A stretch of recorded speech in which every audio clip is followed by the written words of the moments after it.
GM, welcome to Web3 Academy, your one trusted source to capitalize on the next big phase of the internet. Don't get caught in the hype cycle.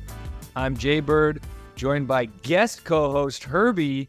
Kyle is out of town today, and Herbie and I believe that NFTs are going to change the world. That's why we're carving a path for doers to confidently build and invest in Web3. Herbie, welcome back to the show. Thank you for having me. Glad to get the invite back. Yes, stoked to have you again. For those who didn't listen to you last time you came on, we broke down Friend Tech. Just give a brief introduction, background on yourself. Who is Herbie other than the NFT guru on X, Twitter? I don't know what to call it these days. One of the two, but yeah, I mean, relevant to today, I guess, like share my crypto story. I got started early 2021 at the NBA Top Shot, NFT space. Fell in love with it, went further and further down that rabbit hole as I was working my Web2 job, having just recently graduated, and went into Web3 full time last year as a trader, as well as just working and consulting with a few different companies, including DSO, Blur, and a couple NFT projects. And I'm now working at something new.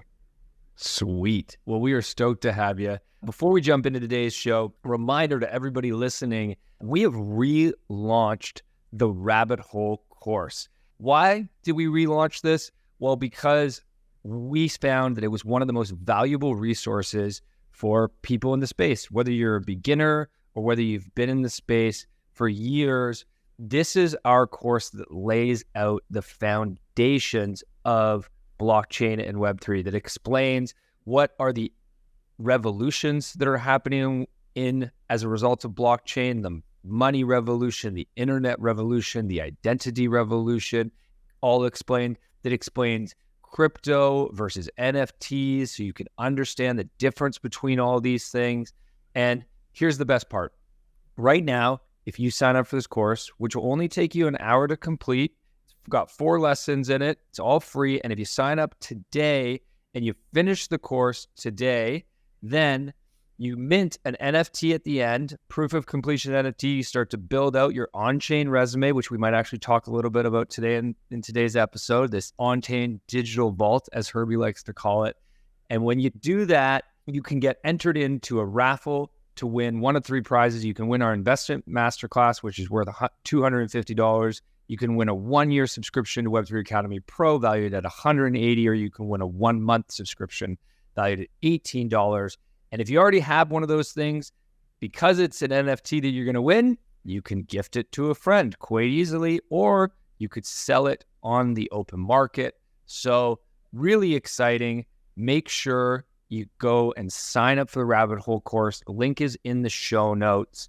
And yeah, really ensure that you have the foundational knowledge to invest, to build, to contribute and participate within the Web3 space. And extra bonus, if you do it today, by the end of the day, you'll get entered into that raffle and you could win a prize, which is super exciting. So make sure you go do that. Modern newsletters are built on Paragraph. That's right. Paragraph is a brand new newsletter platform that combines the best parts of Web 2 and Web 3 to supercharge newsletters for both writers and readers. Build a community, not just an audience. Paragraph uses blockchain tech to allow readers to collect and own the words that matter to them. This takes reading a newsletter to the next level. With Paragraph, readers can mint, collect, and show off quotes from their favorite newsletters. This opens new possibilities, like creators sharing revenue with fans.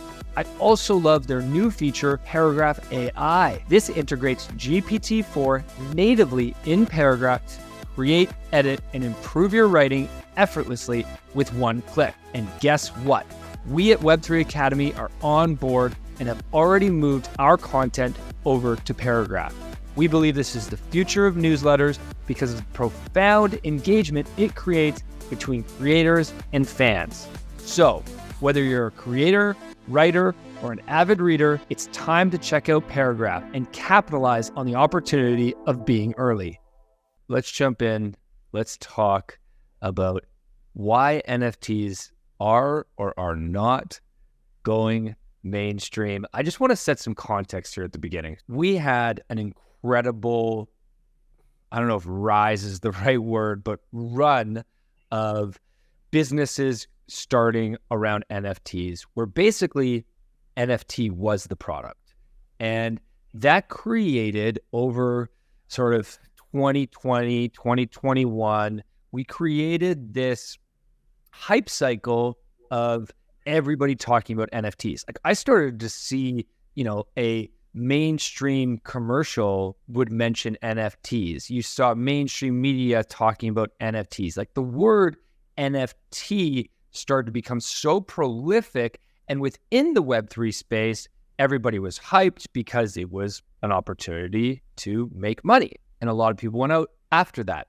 Outside of the Web3 space, a lot of people started to hate on NFTs, not because they necessarily knew what they were, because they didn't know what they were.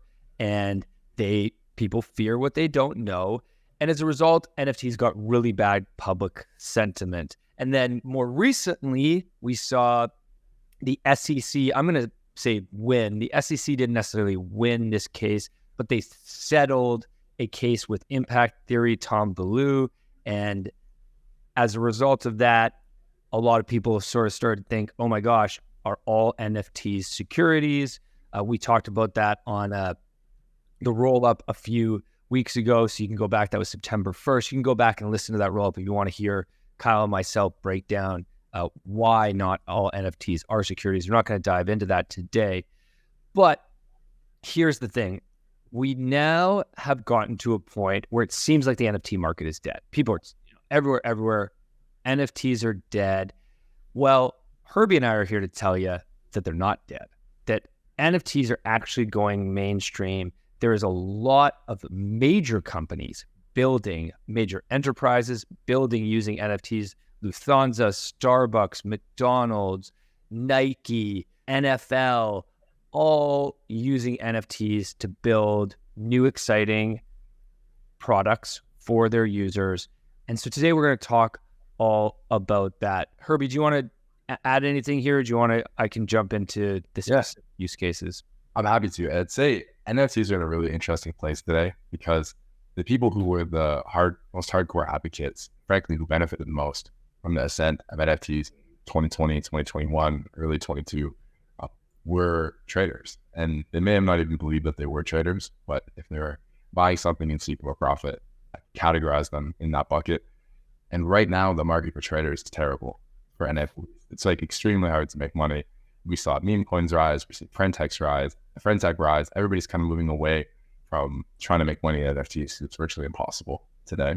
So you have that core audience that came up with NFTs who is now basically in this depressive down cycle, feeling terrible. So the sentiment around NFTs on crypto Twitter and NFT Twitter is really horrible. And then on the other hand, you have pretty significant adoption of this form of technology, which speculation and trading is frankly an extremely small percentage of, that's emerging to a much greater degree than there was a year and a half ago when everybody was all about NFTs and making millions. It's interesting because we're kind of in that middle ground. We're kind of in this transitionary period at the bottom where one trend is going down and I think will continue to fall. It'll continue to be hard to make money trading NFTs, at least like it was in 2021. But this other wave of like real businesses and real consumers who are integrating them into their experiences to help businesses make more money and provide better experiences to consumers. So we're in this valley, but I think the evolution of that next wave that we're beginning to see is just going to continue gaining strength over time, which is exciting to me, at least, trying to have a more holistic view of the entire ecosystem and what it is. Well, and what's interesting about those two different use cases of NFTs is one does not necessarily impact the other. So while we are seeing this decline in NFT trading, and honestly, I don't know if that comes back. Let me be more specific there. I don't know if PFPs are going to be worth what they were in the past. We had this crazy mania where anybody could basically launch a PFP project, sell it for 1 ETH, maybe even 3 ETH, and sell out And that's a bull market when everybody's, excited and optimistic and people will buy anything. And I don't know if that cycle will come back. There will always be NFT traders, but that PFP business model, I'm not sure that will come back, because that's not really a product. Like, yeah, PFPs could be a product and digital avatars have value online as we spend more time online, but it's not enough of a product for the mainstream.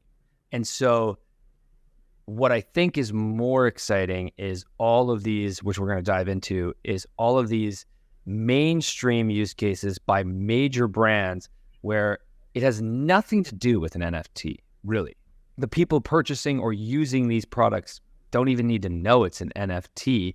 In fact, Herbie, you said before recording that people should just stop using the word NFT. What did you say? You said, don't look up, don't say NFT. Exactly. It's the same. I think this is why there's so much fear kind of in both sides, right? The NFT traders are scared because they're like, holy shit, like, are these assets ever going to come back? You got to remember, this is our first cycle with NFTs, right? Crypto's been through multiple cycles. This will be coming into the fourth cycle now. Whereas NFT is just one cycle. So we've had the rise and we've had the dip. What do we have with the future of the rise? Tough to say. But at the same time, as you said, Herbie, there's actually adoption of NFTs. It's huge. It's massive, way bigger than it was before. It's just that these NFTs are either free or they're low cost. The purpose of them is not necessarily to trade them on the open market. They're never going to become these, $10, $20, $100,000 buys or speculative assets. It's very interesting. I resonate with people. I frankly was one of them. If you bought something for $1,000 and it was worth $100,000, that's a pretty amazing feeling. That's a very significant high. And when that goes away completely, and then you see, oh, I can get like a Starbucks NFT or a Nike NFT for like $20, mm-hmm. You don't really care. And it's like such large supply. You're like, well, where's my 100K, man? I'm going to have to buy like 10,000 of these, spend all day setting up wallets. It's just not the same experience. So NFTs are moving out of the casino and into the Walmart, Amazon, and the shopping mall type evolution for them. And I think it's a very healthy evolution. There will always still be casino games in crypto. And NFT. I don't think that last cycle's casino games will be as enticing as whatever else is created. But I just really see this as almost like a rebranding and a refocus on what this technology is being used for. Yeah, I completely agree. Okay, so let's talk about some specific use cases. So we're going to talk about loyalty, we're going to talk about gaming, and we might also talk about ticketing and this digital vault concept. So first, let's talk about loyalty. We've seen Lufthansa most recently launch an NFT loyalty program. Starbucks has an NFT loyalty program. McDonald's did something recently just in Singapore in a small market.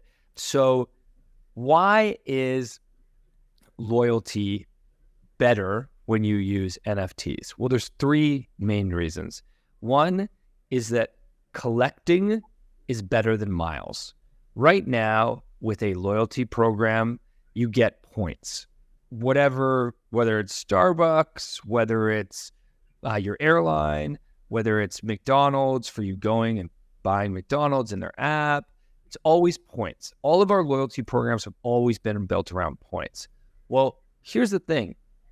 Points do not attach to memories in any way, right? You collect, and they also are the quantity of them means nothing to the customer, right? So what ends up happening is in a loyalty program, you collect points.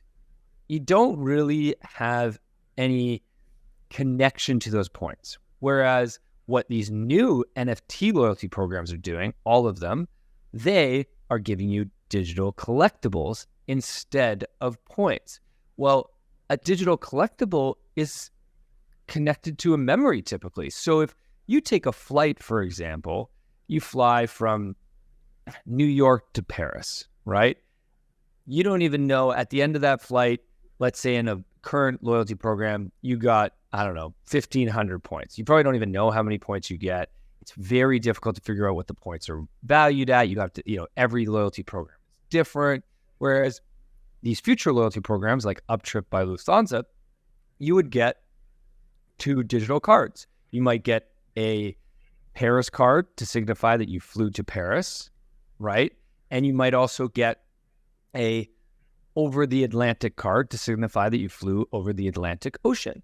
Those are 2. Imagine that's your first time going to Paris and your first time flying over the Atlantic Ocean. You're going to treasure that digital collectible forever, regardless of the rewards it might give you. That collectible alone has value to you and meaning to you.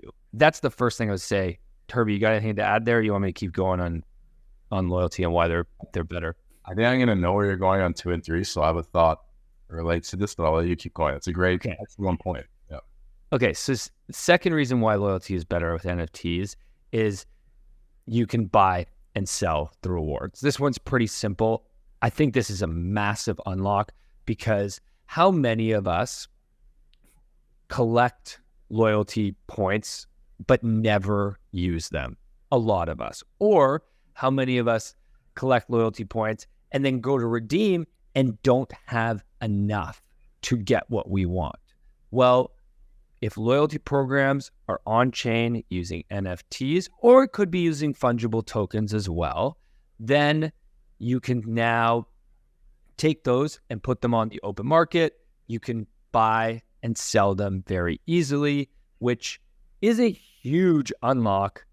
I can imagine the first time, let's say you go to Starbucks and you order some coffee and you get an NFT collectible as a result of that coffee. Let's say you get their seasonal Christmas special coffee, right? And you happen to be the 1,000th person to get that. And so Starbucks wants to celebrate you. So they give you a special NFT as a result of that. You're the 1,000th person to get the Christmas special. And now you have that NFT. And you don't necessarily care. You're not involved in Starbucks loyalty program.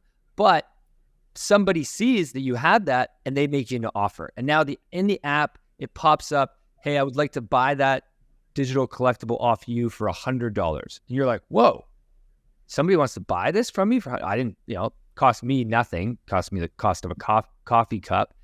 And now somebody wants to buy it. That is a huge unlock for people. Like the first time that happens to somebody, that's the moment that a mainstream person says, and they're not going to say, oh yeah, this is an NFT. They're going to be like, oh yeah, it's a digital collectible, which is, the wording is key. And they're going to be stoked to sell that digital collectible and make some profit. And you can guarantee person's never going to Dunkin' Donuts or any other coffee place ever again. They're exclusively going to Starbucks now. And they're going to feel, wow, I didn't know that you could buy and sell these so easily. So that's the second thing. And then the third thing that's really exciting about loyalty using NFTs is on-chain collaborations. This one is harder right now because loyalty is, NFTs and on-chain activity is still small, but I get super excited when I think about the future where everything is on-chain and, okay, you got a Starbucks coffee and you're also taking a flight and your wallet knows that you're doing that flight and you got that Starbucks coffee because of on-chain activity. It can see that. And as a result of that, you get offered something where you land. You get offered some discount or some bonus or something like that because you can permissionlessly create collaborations on chain as a result of seeing different people's activity, and then partnerships can happen and it can lead to really fun collaborations that are much more difficult to do right now. You could do collaborations like that, but the friction is very high, whereas on chain, very simple friction. So yeah, those are the three that I get super excited for around loyalty. Yeah, I think it's very, very interesting to me. Number two is exciting. And there's one person could look at the transferability and the ability to sell these things like, oh, brands actually don't want this. They won't use this because they don't want people to actually use the points. But I would make an argument that in a couple ways, they could offer less in points or in gifts and feel like they're giving more because it is a more personalized experience and the memory is much stronger than getting a specific item versus getting 10,000 points, right? The other aspect is brands can now own their own data on customers and control it, which was, depending on how you feel about data, but that was a big problem for a lot of online companies when iOS made their shift to have a much stronger user data protection rights, where retargeting for brands became significantly more difficult.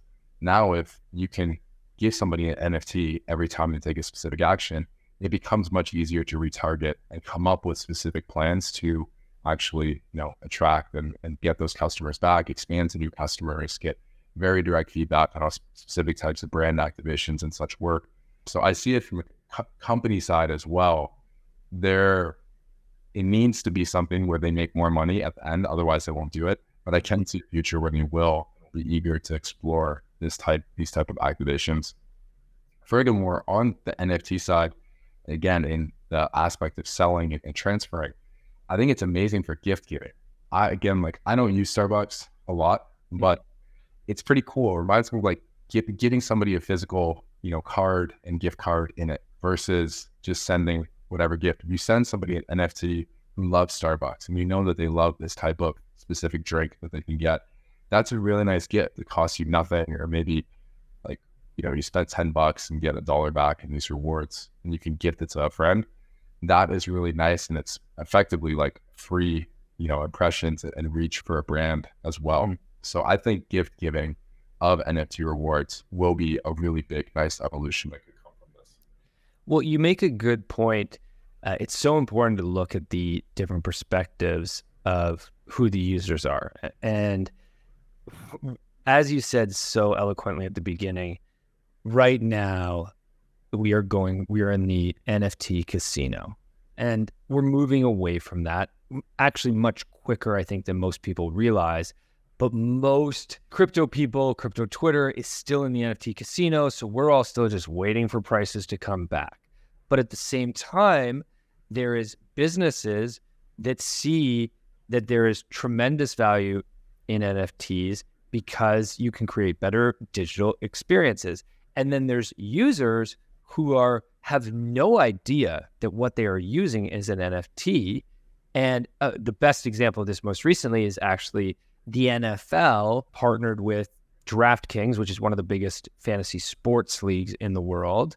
And they launched Rainmakers, it's called, and it's their NFT-backed fantasy sports contest.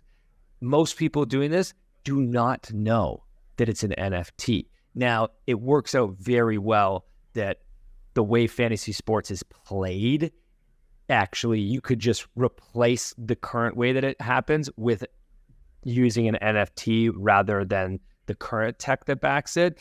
And most people don't even see the difference. And so it's led to, this past week was week 1 of the NFL season, and they had over 115,000 people enter their week 1 contest for that to start the season. Just 115,000 people. I will bet you that 10% of those are NFT traders, crypto people. The majority of those people are just mainstream people who love to play fantasy sports, and they saw that there's a new fantasy sports league called Rainmakers. They don't have any idea that it's backed by NFTs, and they're excited because this new league allows them to get players at the beginning of the season, and if those players have value throughout the season, they can sell them. And what happened last week was one player sold Lamar Jackson's card, sold for $40,000, which, holy, I don't understand the inner workings of this to know why it would be worth $40,000. I know that there's millions of dollars in prizes, so maybe somebody believed that, that would give them access to $1 million in prizes. I don't know, 40,000 is a lot of money, but you can see how this is a great example of, it's not about it being an NFT. Nobody's buying an NFT in this case. They're playing a fantasy sport game, and just happens that it's backed by NFTs. Yeah. It's funny because something like DraftKings and fantasy sports, I mean, the main benefit is transferability and speculation for these assets. So the thing that went crazy for NFTs and was 99% of the value for virtually everything that existed in 2021 was speculation and was the aspect of transfer, sell them on marketplaces. But that was like the core product. Now we're seeing products that people actually like, actually use, that are becoming enhanced with NFTs, which is a much more exciting future to me than just creating these casino games that people may or may not even know that they're playing and are going to pump and dump, and some people get wrecked and have a brutal experience. There's very few people who are probably going to have a worse experience because DraftKings are using NFTs. Maybe the degenerate gamblers who put way too much money in will, but for the most part, it just adds an additional layer of fun to an existing product that people already love. Yeah. And we have to remember, I can picture some people listening to this right now saying, well, but it is a worse experience because you have to set up a wallet and set up a seed phrase and figure out where to store your seed phrase. And now you have to manage self-custody, and you have to make sure you don't get the hacked. You have to set up your security of your wallet and get a hard wallet. All these steps right now that anybody in the Web3 crypto space knows about. Well, here's the thing. Most of these enterprise grade apps like a DraftKings or like a Lufthansa or like a Starbucks or a McDonald's or a Nike, they are not doing the typical onboarding. Their onboarding is usually email and credit card if you need to spend money. They're not making you set up a seed phrase. They're not making you set up a wallet. Now, that does mean often that this company holds things in custody themselves for you, right? Reddit is the best example for this. If you want to buy a Reddit NFT right now, you buy it using email and credit card, and they hold it in custody in a vault that they call a vault that they set up for you. You can take the steps to move it out of that vault into your own self-custody wallet and then do with it what you would want. But we got to remember, most people, that's not why they're here. They're not here to speculate on this asset and to sell it on OpenSea. They're buying it because they want to play the game, or they want to do the fantasy thing, or they received it because of the loyalty for some action that they took at their favorite coffee shop. That is a part. McDonald's was the best example of this. I don't know if you saw this, Herbie, but so they gave away McDonald's Singapore. So most people listening to this probably don't live in Singapore. Although if we do have some Singapore listeners, hit us up. That's awesome. I'd love to come visit you. And they released 2,000 Grimace NFTs. Okay. And this NFT release was done through the McDonald's app. So in the McDonald's app, you could claim if you were there, when it sold out, it was free, but it sold out in seconds. But if you happen to get claim, you just clicked claim. You already had set up your profile because you're in the McDonald's app. So you already have a profile. You click claim and it all happened right there. So there's no seed phrase, no setup, done. Now you got the Grimace NFT collectible in your app. You can view it from the app. And then their plan is to give different benefits as a result to those who have that in the future. So like that onboarding process also, I think, really changes the experience. You're not buying an NFT to most of these people if you don't onboard in that same way of like setting up a crypto wallet. Yes. It's funny. When I worked at DSO about a year and a half ago, one of the things that they implemented was sign in with Google and have your private key stored cloud. And the amount of backlash that they got from that was humongous. It was like a viral thing almost on crypto Twitter, different wallet providers, won't mention who, dunking on them.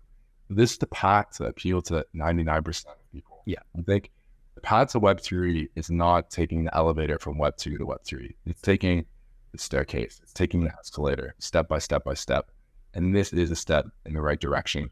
And I think we're going to see this more and more. And frankly, the products that people actually use, products that are legitimately sustainable that exist today, are not full-blown Web3 projects. They are products that are Web2 that are picking and choosing aspects of Web3, which make their product better and make the user experience better and help them make more money. And that's what's working. And I see that as the place we're in today and where we go over the next decade. Who knows? I think we probably will live in a world a decade from now where it's more akin to that like 2021 NFT style, where you can buy a PFP or an avatar that is your digital identity, and it can go into the the game, the Fortnite, and to zoom as your like motion capture avatar acting yourself. But that's a long way away. Like that's an extremely long path to that level of user adoption. Maybe we'll get there, who knows? But for the time being, like we should celebrate and embrace these steps of, products who are giving more rights to their users and creating better experiences and leveraging this, amazing new technology versus banging our fist on the table and saying this isn't as decentralized as it should be, when in reality what people want is what the future is going to hold. Yeah.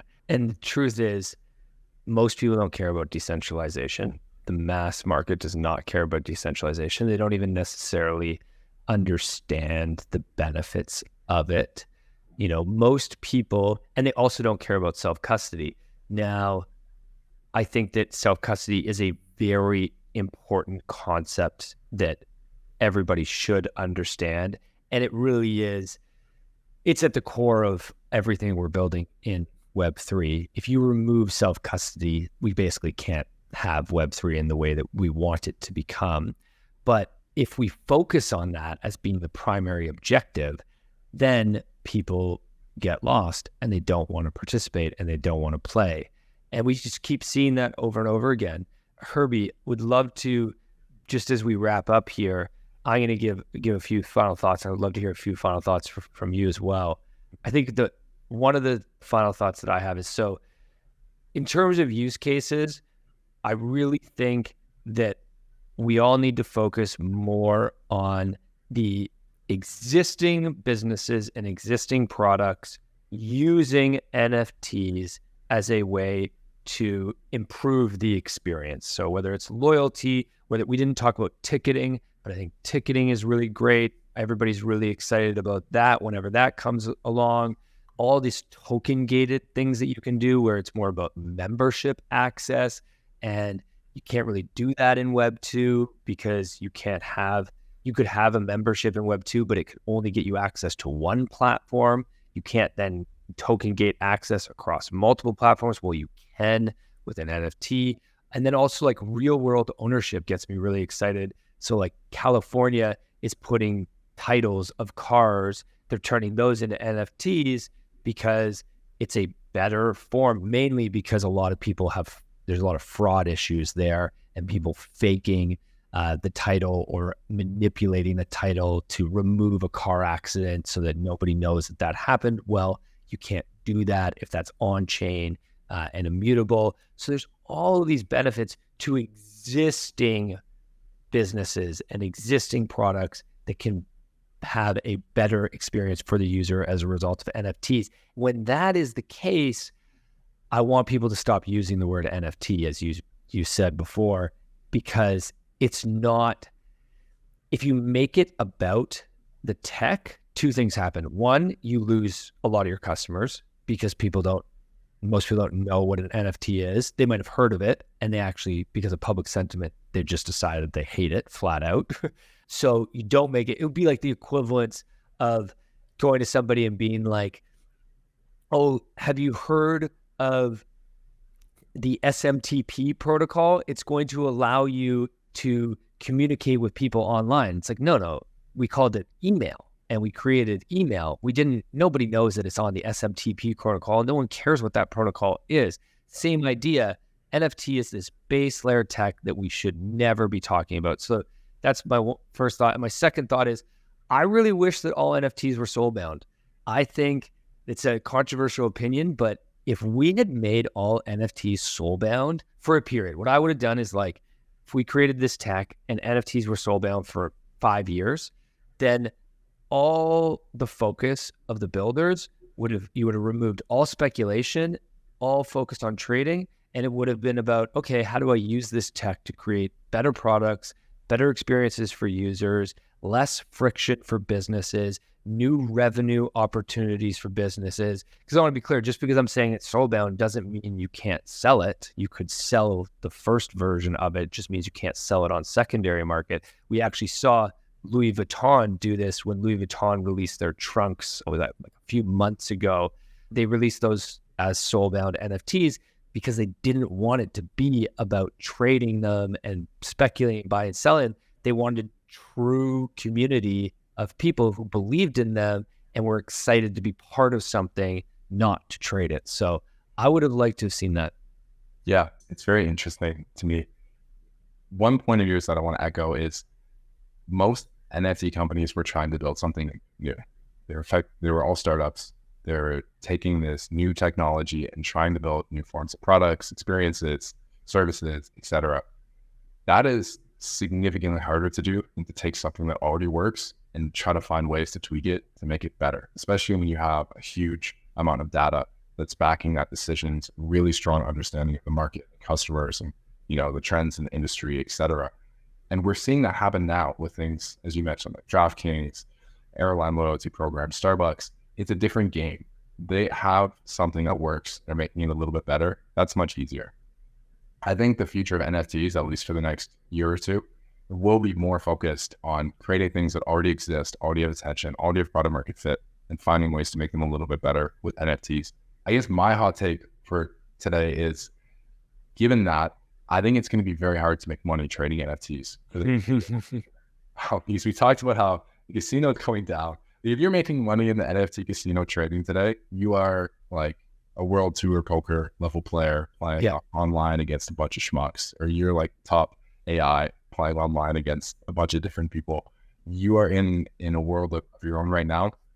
And I struggle to see that side of things really significantly rebounding unless there are clear value propositions that people actually care about, unless the companies do find product market fit. Maybe Pudgy Penguins will, as an example, where they continue growing their online presence, continue selling more toys, and then people are just like, you know what, I want to own the IP and explode. I could see something like that happen. I can see it happen with games. If it's just, hey, I think more people are going to come to the table and there's going to be more money to go around and price is going to go up, I'm more bearish on that. The other side of it, with these type of programs that we're seeing, it's going to be harder to make money, or at least scale is going to be so much larger, and the amount of activity required is going to be larger, because it's not minting things for 1 ETH and helping it goes to 100, or minting it for 0.1 and helping it goes to 10. We're not dealing in tens of thousands or hundreds of thousands of dollars anymore like we were in 2021. A lot of these products you can join for free, or join for $10, or maybe $100 if they're really stretching it. And that's the future. So if you're a trader in that market, the amount of volume that you're going to have to do and activity to make real money, at least money comparable to the money that people were making in 2021, is going to need to be so significant. And at the same time, these companies are not meant to service that user group. They want to grow their user base. They want to make more money. So they would just continue printing more and more of these NFTs. If they have success, 99% of people won't care, because they just care about the product, not about how much it costs or if their thing goes up or down 10% on secondary markets. So I think it will be very hard to make money trading NFTs. And most of the opportunities are just going to be riding whatever new pumped up narrative comes between meme coins or social-fi or whatever it is. And maybe there'll be branches of NFTs that fit within that category. But what has existed in the past and the main driving force that are going to take NFTs mainstream, I believe it'll continue to be very difficult to make money in those markets. Yeah, you make a great point. And I think that's why, for those who've been listening to Web3 Academy, our investment advice in Web3 is to invest in the underlying blockchains, the underlying tech that enables NFTs to be built and to exist.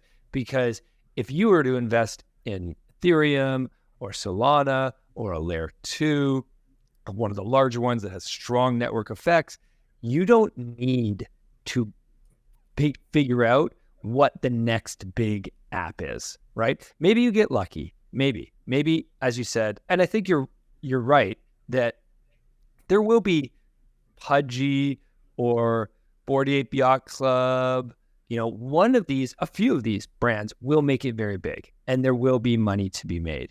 But that's the equivalent of investing in a startup and hoping that they make it to the top. That's a much more difficult investment decision versus investing in the infrastructure layer, which all NFTs are going to be built upon. Well, then you don't care whether it's a loyalty program or whether it's some membership club or whether it's IP, doesn't matter. It all comes back to settle on that same layer. So that's why that's always our investment advice, to basically just not stay safe. Everything's risky and everything has volatility to it, but it is much more of a stable investment. You bet on the house. I reference Web3 as like a casino, and I mean, even to some degree, the products that are not meant to be like casinos, they are in some way. If not, you can bet on it, like betting on NVIDIA of like, computing power for the AI. You're betting on blockchains for providing the infrastructure for this new digital asset boom. So that's my perspective as well. Like a very long ETH going to become longer, different L1s, L2s as hopefully the market turns up. And I mean, the other avenue is like there will be games that come up where it is like plus EV to play those games and to try to make money. It's harder in a bear market, and timing is incredibly important. But there will be these like rolling liquidity bubbles that go from thing to thing to thing. And if you time them right, you can make a lot of money. But that's a much more advanced approach. The easiest thing, as you mentioned, is just bet on what's underlying all the craziness and chill. Yeah.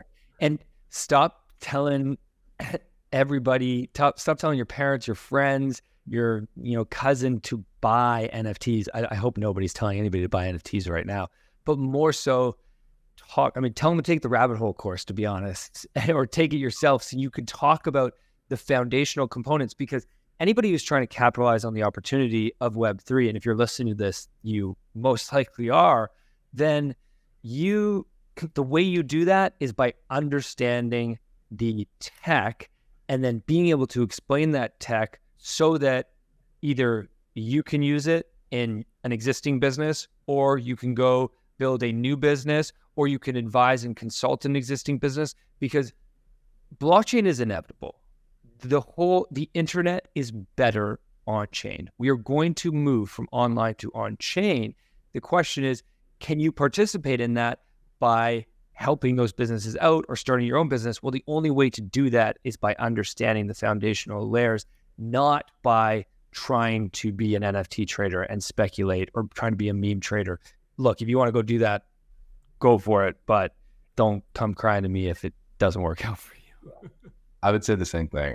I believe that really the highest risk reward opportunities in crypto, at least if you're not betting on being like a top 1% trader or entrepreneur in the space, which is very hard, are working on underlying infrastructure for a really promising startup company, or just going to a company like DraftKings and being the most knowledgeable person of Web3 at their firm. And that has a ton of value.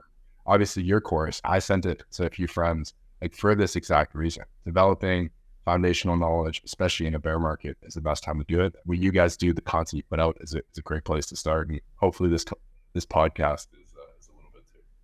I hope so too. Herbie, thanks so much for coming back on the show. Always a pleasure. Always great to see you. We'll get you back again soon. Thanks so much for listening in, everybody. Have a great day. Thank you for listening to Web3 Academy, your one trusted source to capitalize on the next big phase of the internet. If you enjoyed this episode, please share it and subscribe, or follow so that you don't miss the next one. While you're at it, there's a link in the description for our free newsletter where we provide timely and relevant Web3 insights so you can confidently build and invest in Web3. Make sure to subscribe today. One final note. This podcast is for educational purposes only, and nothing we say is financial advice. Crypto and Web3 are risky, and you should never invest more than you're willing to lose. Thank you, friends, and see you in the next one.